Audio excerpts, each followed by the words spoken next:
This is chapter 5. This is week 5, chapter 5. We're going to talk about development and socialization this week.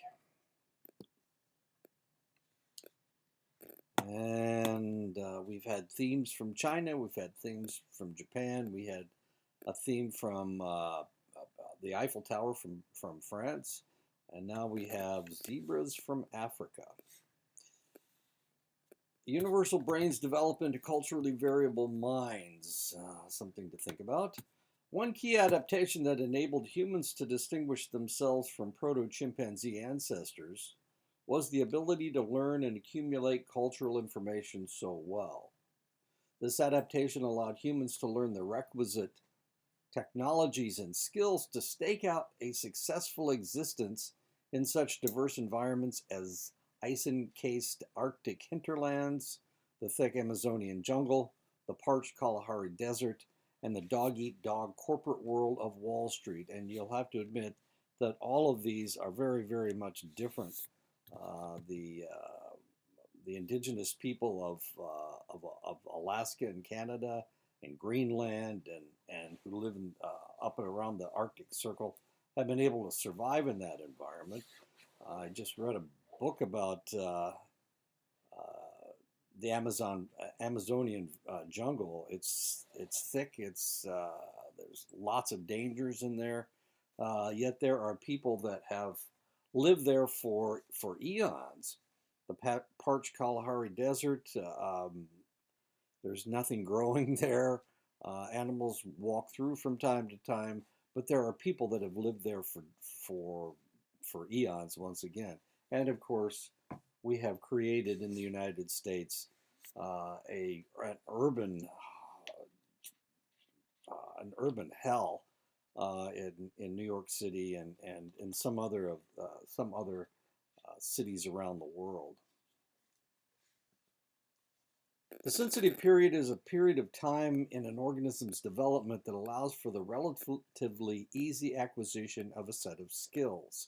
That's one of the reasons why we start school at age 5 and 6, because that's when we are the best able to start learning things. And of course, in order to survive in the world, we need to be continually learning. We need to be continually adapting. And that's one of the things that we learn in schools. If an organism misses that chance to acquire these skills, it would have a difficult time doing so later, after the sensitive period has expired. The human cultural learning continues throughout the lifespan, and this is something that you need to think about, that people are continually acquiring pieces of their culture. There may be new ideas. Those of you who are looking at this on the internet, um, the reality is that the internet was only invented in 1993. So before 1993, you couldn't have done this. If we had had a pandemic in 1986, for example, I'm not sure how people would have gone to school. They may have had to have closed down school for a year or 2 years. In this case, it may have been 2 years. It may have taken, without computers and without the internet, it may have taken 5 or 6 years to come up with a vaccine, and millions more people would have died around the world. So all of this has to do with adaptation. And of course, we have to pick this information up when we are the best able to do that.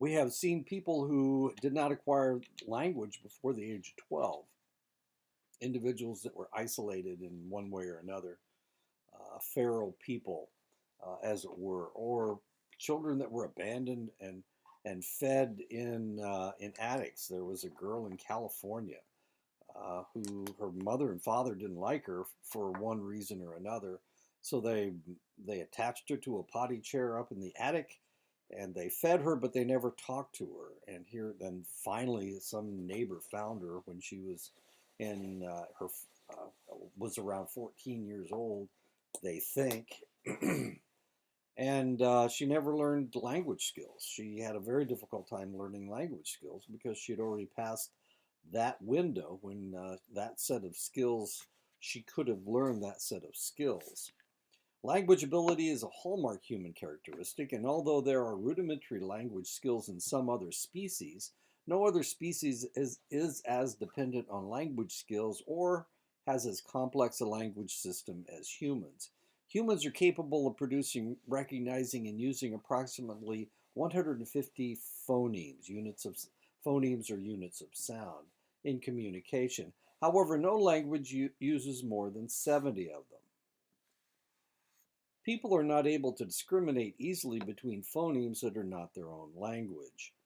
The Japanese language does not have separate phonemes for the sounds la and ra. Likewise, the Japanese language does not have a phoneme for va, although it does have a phoneme for ba. An adult who is exposed only to the Japanese language cannot perceive the differences between las and ras, or between bas and vas. Phonemes that sound obviously different to English speakers sound the same to Japanese and Chinese speakers. To the Japanese, rubber is indistinguishable from lover. And this is a scene from a movie. It's going to kind of mess things up because it's copyrighted. But it's going to show you just what we're talking about.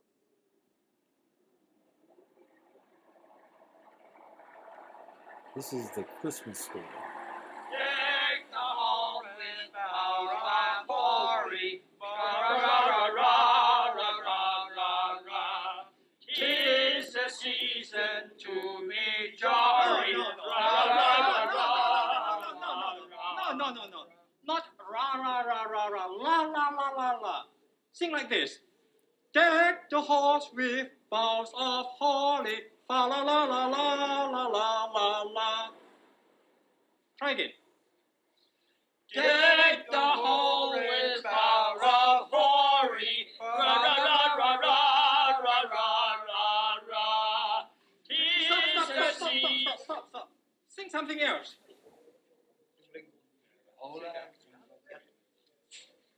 Jingle bells, jingle all the way.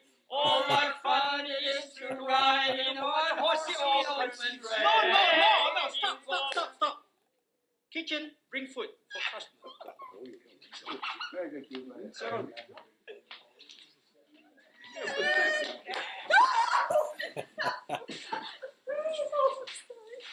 Oh, yes, it's a beautiful duck. Yes, it really is. It's but you see, What? it's smiling at me.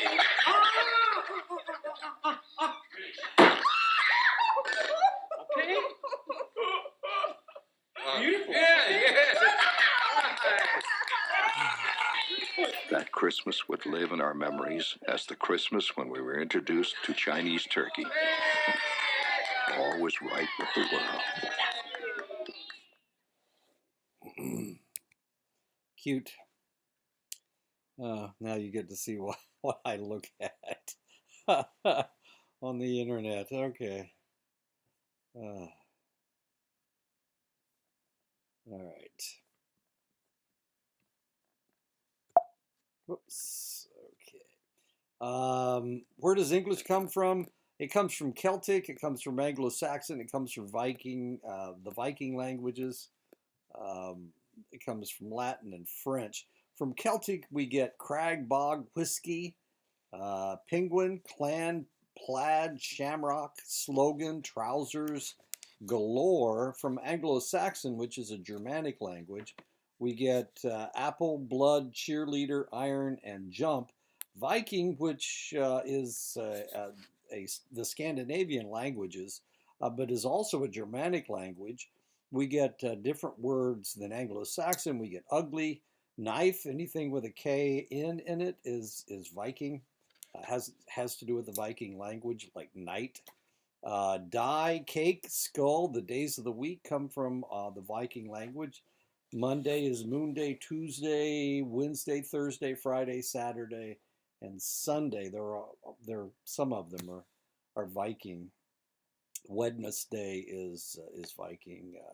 Thursday, Friday, and Tuesday. Those are all Viking words. Moon Day, of course, Monday. Saturn is Latin, and Saturday, and Sunday is also Latin.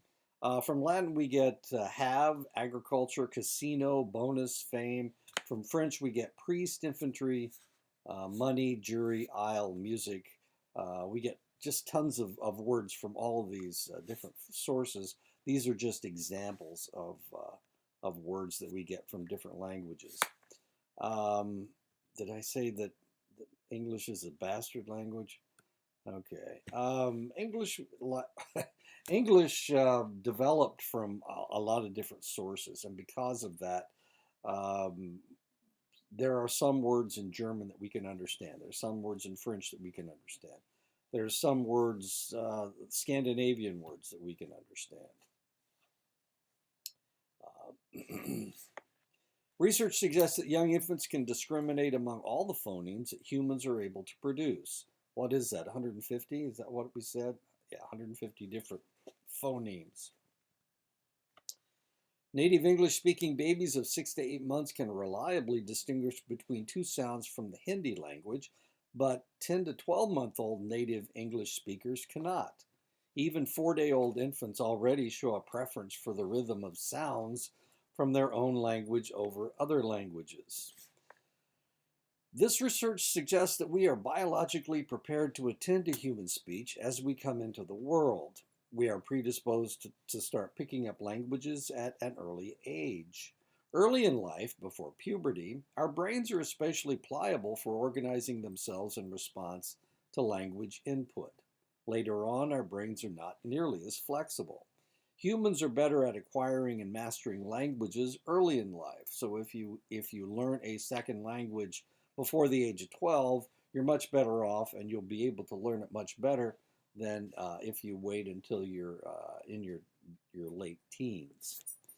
For bilinguals who learn their second language later in life, one part of the brain is active when they hear their second language, and another when they hear their native language. Both parts are in Broca's area, and this is Broca's area right here. And I don't seem to have an arrow. Wait a second. Let me get my arrow. There we go. Okay, that's Broca's area right there. It's on the left side of the brain, in your frontal lobe. Bilinguals who learn their second language early in life showed activation in the same part of the brain, regardless of whether they were hearing their second language or their native language. Keller, in 2007, looked at the rearing practices of urban middle-class Germans, Greeks, Costa Ricans, rural Indian, Gujarati, and Cameroonians. Cameroon is in Africa, and India, of course, we know where India is. Costa Rica is in Central America. Greece is in southern Europe, and Germany, of course, is in northern Europe. Observing how much bodily contact the parents had with their infants, Keller found that European parents spend the least time in contact with their infant. That's Greeks and Germans. The infants from the other cultural groups spent the majority of their time being held by their mothers. During Keller's observation in 2007, there was not a single observation when the Cameroonian infant wasn't being held by its mother. And here is an example. She's a teacher, and she has her baby slung over her back in Cameroon. Another variable that Keller investigated was the amount of face-to-face contact the mothers had with their infants. Urban European mothers spent most of their contact time in face-to-face contact. This is not true of other mothers, especially the Gujarati. Even though this is a Gujarati mother, that's a Gujarati baby, and she is touching noses with the baby, noses and her forehead. The responses of the German mothers were more contingent to the baby's cries and behaviors than was found with the Cameroonian mothers, and this cultural difference predicted how quickly the babies learned to recognize themselves in a mirror. The more responsive their mothers were to their cries, the younger the child was able to show self-recognition skills. Learning that others will respond to their cries facilitates infants' recognition that they have a distinct identity. Urban European babies tend to occupy their own physical space, and they're often in face to face contact with their mothers, putting them in a position to interact with their mothers as separate beings, as in turn taking conversations, and their mothers are more responsive to their individual needs because they're looking at their face. Not as easy when you're doing this. In other cultures, infants share the same physical space with their mothers. Mothers are not as likely to be in a position to interact with their infants through face-to-face contact. And this is a Cameroonian woman as well. You can see the baby is holding on to his mother's top, and it has kind of a blank look on its face. This baby is probably trying to mimic, this isn't the mother, this is the Princess of Wales? No, Princess of something. Anyway, it's Prince Harry, Harry's wife. I can't remember. Anyway, her sister's name is Pippa. Middleton. I can't remember. Anyway, in some regions of Africa, the Caribbean, and India, infants receive a daily massage and an exercise regime, such as stretching their limbs or putting them into sitting positions. These experiences shape their development, and those who receive this kind of massage and exercise begin to sit on their own and walk at earlier ages than those that do not. When I was, I like to play with my kids, so from as soon as they could hold their head up, I would have them walk along the ground, and don't ask me why. I don't know what's wrong with me, but I just thought that was kind of cool. And the baby always, both of my kids seemed to enjoy it. They especially enjoyed the interaction because my wife wasn't much of a baby holder, but I liked to have the kids. I'd put them on my shoulder, and I'd put them on my, put each of their legs around my neck, and I'd carry them around like that. And they kind of liked that, being so tall. I'm not that tall, but I'm a lot taller than they are. Anyway, both of my kids started walking earlier than most people. My son started walking at 7 months, and my daughter started walking at 8 months. So they kind of enjoyed that. They enjoyed that interaction, that it wasn't a massage, and it wasn't forcing them to exercise or anything. It wasn't planned. It was just interaction. Cultural practices such as putting infants to sleep on their backs rather than their stomachs can delay when children begin to crawl, roll over, or learn to stand. In cultures that do not encourage crawling, large proportions of the children never crawl but instead scoot along on their butts or proceed directly to walking. And that's kind of what my kids did. They really didn't crawl hardly at all, but they walked. My sister-in-law had her daughter about the same time that my first wife had her my son, our second child. So she was always competing. She was always trying to compete. Her daughter was a month older than my son. She was born in December, and my son was born in January. So they were only a month apart. So she was always trying to compare, showing that her daughter was superior to my son. But she didn't crawl either. And she didn't start walking until she was about 10 months old. Not that that's important, but she scooted on her butt. She'd scoot along. I just thought that was the oddest thing. I'd never actually seen a baby do that. She also had this nasty look on her face. But when I talk about abnormal psychology, I'll explain to you why she had such a nasty look on her face.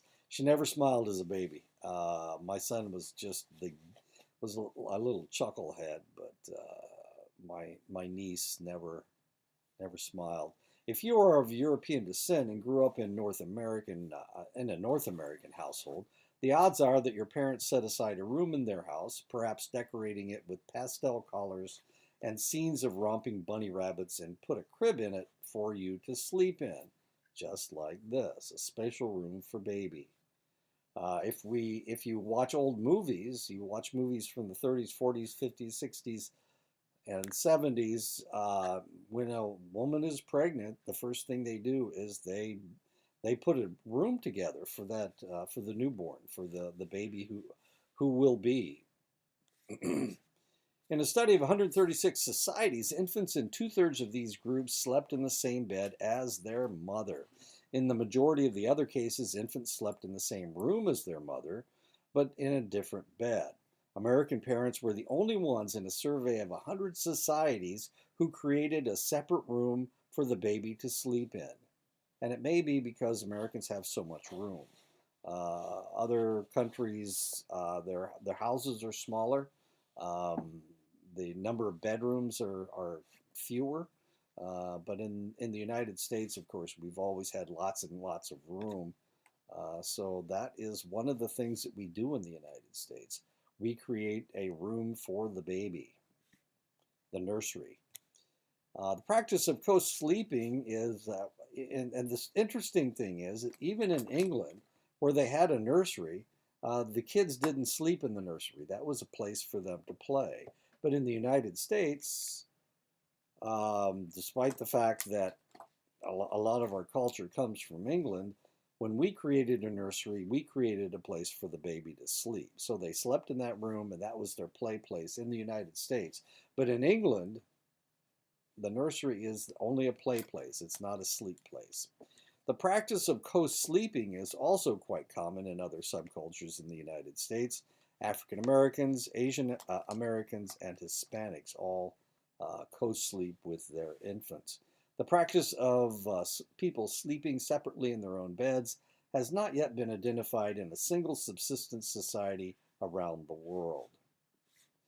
Schrader et al. In 1995 developed a study where they gave participants a scenario as to how to house a family in 3 bedrooms consisting of the mother, the father, a 15-year-old son, a 12-year-old, 11-year-old son, an 8-year-old son, a 14-year-old daughter, and a 3-year-old daughter. Okay, so you've got 2 girls and you've got 3 boys and mom and dad. 88% of the Americans given the scenario chose the following configuration. The father and the mother in bedroom 1, the 2 daughters share the bedroom 2, and the 3 sons share bedroom 3, which is the Brady Bunch solution, if you think about it. The Brady Bunch, all the boys slept in one room, all the girls slept in another room, and mom and dad slept in the 3rd bedroom. That's the Brady Bunch solution. 88% of Americans gave the same scenario. Americans seek to avoid incest. The second most important principle was the sacred couple. Married couples should be given their own space for emotional intimacy and sexual privacy. The third most important principle is the autonomy, the belief that young children who are needy and vulnerable should learn to be self-sufficient and take care of themselves. When people in India were given the same scenario, they based their answers on the following 4 criteria. Incest avoidance. Postpubescent children of the opposite sex should not sleep in the same room. Protection of the vulnerable. Young children should not be left alone at night. Female chastity anxiety. Postpubescent females should always be chaperoned. And respect for hierarchy. Postpubescent boys are conferred social status by not having them sleep with parents or young children.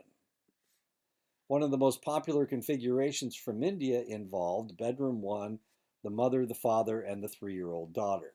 In bedroom 2, the 14-year-old daughter and the 8-year-old son. In bedroom 3, the 15-year-old son and the 11-year-old son. A second popular Indian configuration involved bedroom 1, the father and the 8-year-old son, bedroom 2, the 15-year-old son and the 11-year-old son, and bedroom 3, the three girls, the mother, the 3-year-old daughter, and the 14-year-old daughter. North American children live in an environment where they are by themselves from a very early age and must cry out to their parents when they have needs to be taken care of. Children from many other cultures, in contrast, may live in an environment where their mother is always around. Often, as in many cultures, the children are literally carried by their mother throughout the day. And this is once again in Cameroon. And as you can see, mom's got a hold of her baby. Mothers do not need to be called to, as they are always present to respond to their child's needs. And what did we see? What did we see? There we go. And that. The mom's always there.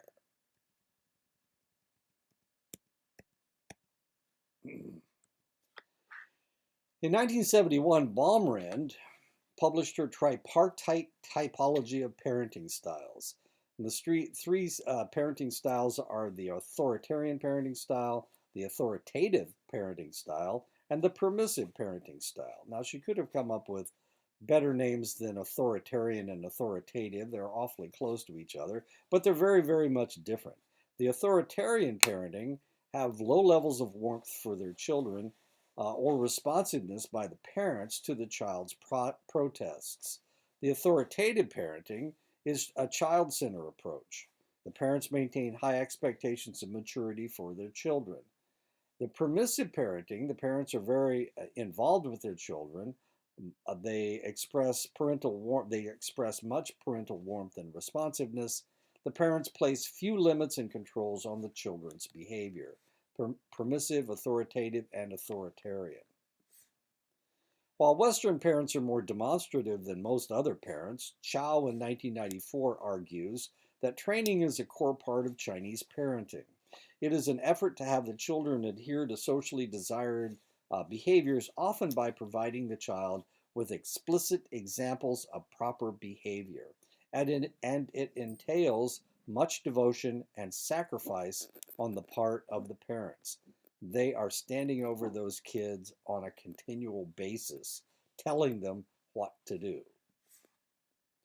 Contrary to Western findings, strong parental control has been found to be associated with increased family cohesion, perceived parental warmth, and acceptance and better academic achievement in China, Japan, and Korea. So what's the difference between China, Japan, and Korea? The answer is that they're collectivist societies. The Western societies are more individualistic. European American high school students viewed any pressure by their mother to be largely negative and indicative that they didn't feel supported by their mother. So the more support they gave them, the less supported they felt, because they felt like they didn't trust them. Asian American high school students didn't view maternal pressure in negative terms. When Asian American students reflected on their mothers pressuring them to work hard on a task, they were more motivated to complete a task on their own. Japanese adolescents even feel rejected by their parents when they experience only little parental control and a broader range of autonomy. So whereas the Japanese and Chinese and Korean children want a lot of parental control, if they had the same parental control that Western children have, they would feel like they were being rejected. However, authoritarian parenting styles are defined by Baumrind in 1971 had been found to be associated with more stressed mothers. This is what Sue and Heine found out in 2012. Now, Sue and Heine is the same guy as wrote the book. And to lead increased psychological maladjustment among children across a variety of both Western and non-Western cultures, including the Chinese. And this is according to Qin, Pomerantz, and Wang in 2009, and Sorkhabi in 2005. In general, children are less happy with strongly controlling parents, and this effect is found across many cultures. There are obvious differences between the parenting philosophies of North American and Chinese parents. North American children come to learn that they are independent agents to which their mothers respond, whereas the Chinese children learn that they are relational beings who need to respond to their mothers.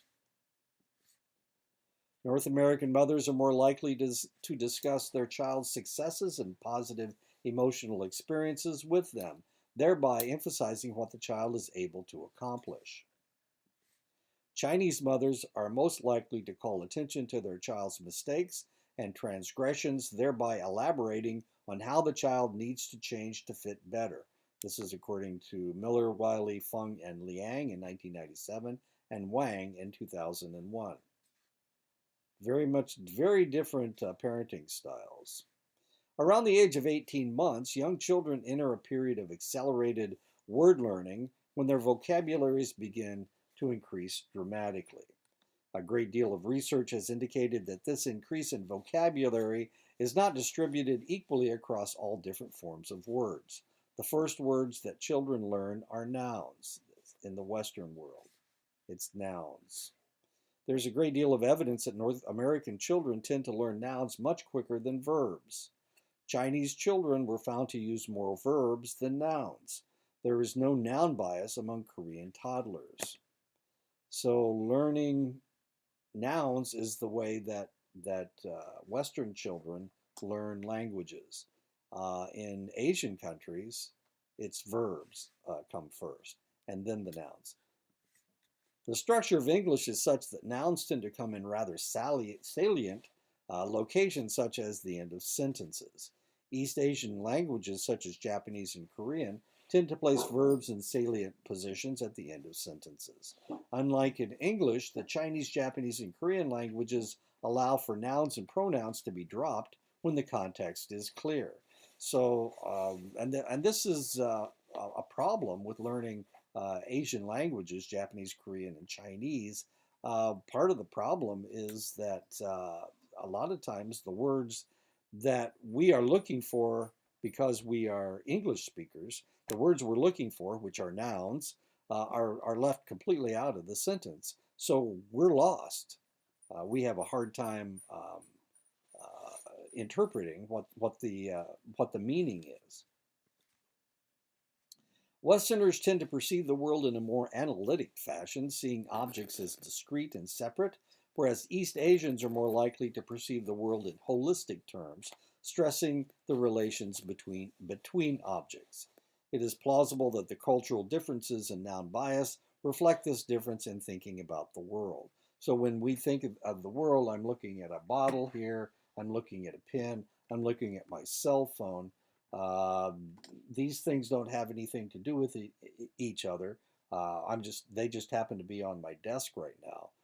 But as a Western thinker, I'm seeing this and I'm seeing three completely different things. Now, if I were East Asian, if I were Japanese, Chinese, or Korean, I might look at my pen, my cell phone, and my bottle, and I would think, these are things I need on my desk. I would try to pull them together. So my analysis would be more individualistic as a Western thinker, and theirs would be more holistic as an East Asian thinker. Japanese toddlers have been shown to have to make fewer demands on their parents than their American counterparts, and are less likely to assert their disobedience. Those occasions when Japanese toddlers do act unruly tend not to be viewed as signs of blossoming individuality, but rather as indicators of their immaturity. So what is seen as autonomy in the Western world, in Japan it would be seen as immaturity. And we would see it as being more mature because it would be, we would see it as the child seeking autonomy. The developmental goal embraced by Japanese parents is much less a desire to see their children learn how to individuate and assert themselves than it is for them to learn how to accommodate to others and to become part of a harmonious social group. Now you have to remember that Asia is a very crowded, Korea, Japan, and China are all extremely crowded. And for that reason, people need to be able to get along with the people around them. And that is the whole concept of collectivism. And it's one of the reasons why if if somebody from Japan moved to the United States to live, it would be very difficult for them. They would probably move into a city because that's what they're used to. They're used to people being around. They feel more secure when there are people around them. If they had to move to, well, the middle of this cornfield where I live, they would probably not like it at all. It would be frightening to them. Many cultures demonstrated tendencies for adolescents to act in the rebellious ways familiar to the West. However, this was by no means universal. Rather, expectations for such antisocial behaviors were present in only 44% of societies with respect to boys and in only 18% of societies for girls. The majority of the cultures studied did not expect adolescents to behave especially disobediently. The notion that adolescence is universally associated with violence received little support. Rather, only 13% of societies expected adolescent boys to occasionally be violent, and only 3% of societies had such expectations for girls. The experiences of adolescents in Germany, Scotland, Japan, Bali, and Batak were compared, and the results indicated that both individualism and modernity seem to increase the difficulties in adolescence. In particular, there appears to be more conflict between children and their parents in individualistic societies, where children seem to view parental control as a constraint they must resist. There seems to be increased adolescent distress, especially due to the sheer range of opportunities that confront children as societies industrialize and become more urbanized. One task in adolescence is to learn how to accept adult roles. This is much more straightforward when there are fewer role distinctions and when youths are more in contact with adults as they are in more traditional agricultural societies. The number of choices has continued to grow, which has lengthened the period of adolescence, sometimes referred to as failure to launch or emerging adulthood. Here we have an adult who still lives with his parents. He's potentially in his 30s or 40s. The transition to adulthood has been marked by 5 milestones. First of all, it's completing school, leaving home, becoming financially independent, getting married, and having at least one child. In the United States in 1960, 77% of women and 65% of men had passed all 5 milestones by the age of 30. In 2000, fewer than half of women and less than 1/3 of men had done so by this age. Now, I graduated from high school in 1967, and I graduated from college in 1971. I was married in 1969 and had a child in 1969. I completed college in 1971, but I completed high school in 1967. Now, a lot of the people that I went to high school with went directly from high school into the factory because I live in a blue collar area. There's lots of factories in the area. So they moved right into a factory. After they worked for about 6 months, they married their girlfriend. They bought themselves a house, and they started having children. So a lot of the people that I graduated from high school with had passed all these milestones before the age of 20, and this was very common. There were a lot of women. This is, of course, in a different era.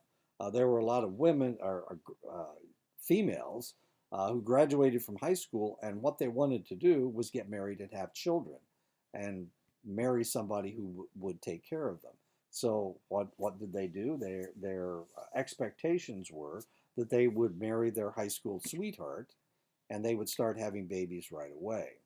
And that happened in 2/3 of the people that I graduated from high school with. That's the way they lived their lives. Unfortunately, the factories in our area of Indiana closed down in the 1980s and 1990s. Thank you, Ronald Reagan, for giving those factory owners all that money so that they could move their factories. He gave them a tax break, and they moved all their factories. Anyway, the point is that different eras have different expectations. Now, of course, that's not what we expect. In the culture that I grew up in and the culture that I live in, when I raised my children, I raised them to uh, all the way through high school, and then I wanted them to go to college. And from college, I expected them to find a job and to be independent. That was my expectation.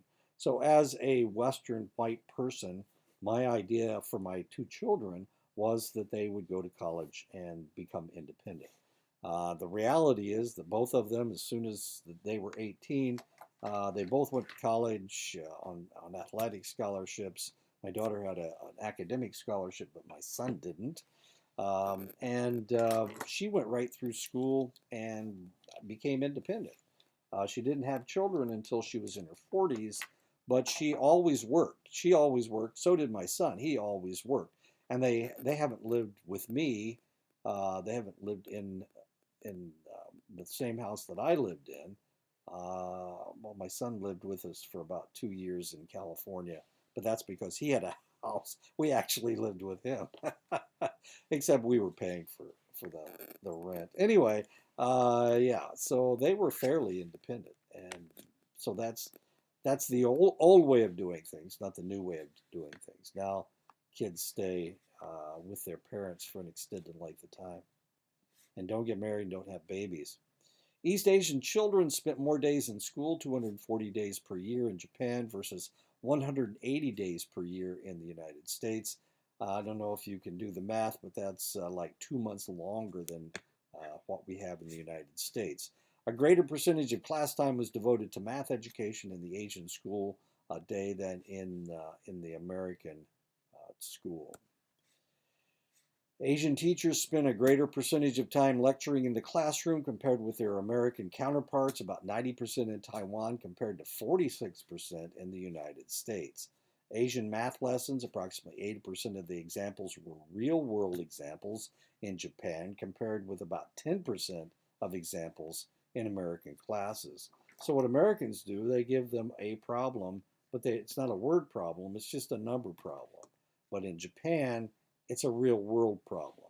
So they're talking about a building falling down or something. In the United States, we just give you the numbers and expect you to figure it out from there. Asian teachers assign more homework to students. Fifth graders in the United States had less than half as much homework assigned to them as Taiwanese students. These are Taiwanese students. Asian parents seem to view education as more central to the children's lives than American parents do. Asian parents are more likely to provide their children with a desk. One study revealed that 98% of Taiwanese fifth graders had a desk in their home, compared with only 63% of American children. Stevenson in 1992 asked fifth graders to imagine that there was a wizard who would grant them anything that they wished for. About 70% of the wishes listed by Chinese students had to do with education. They wished for success in school or to be able to go to college. In contrast, only about 10% of American children wished for things relevant to education. About 10% of American children wished for less school, even though they were already going to less school than the Chinese and Japanese students. The East Asian children are doing much better as a group on math tests than the American children. Thus, one might expect East Asian mothers to be especially satisfied with their children's performance. But we know that that's not the way that East Asian mothers operate. They operate by explaining their expectations of excellence in for their children. This does not seem to be the case. Rather, the American mothers report being far more satisfied with their children's performance than East Asian mothers. Compared with mothers of first grade children, Chinese and Japanese mothers of fifth grade children reported that a higher standard of achievement was necessary for them to be satisfied with their children's math performance. In stark contrast, the standards of American mothers were lower for fifth grade children than first grade children. It appears to be far easier to meet standards of American mothers than East Asian mothers. This would suggest that American children have less reason to work hard at their studies than East Asian children. Numbers are harder to learn in English than in Japanese, Korean, or Chinese because there are more irregular number words in English. East Asian counting systems incorporate the base 10 concept, which is necessary for learning how to do multi-digit arithmetic in a more straightforward way than English does. Thus, English speakers need more conceptual support for the base 10 concepts than do speakers in East Asian languages. In other words, we should be spending a lot more time on math than we do in the United States. But how many people say they hate math? An awfully lot. Okay, that's the end of this chapter. And next week we'll tackle chapter 6.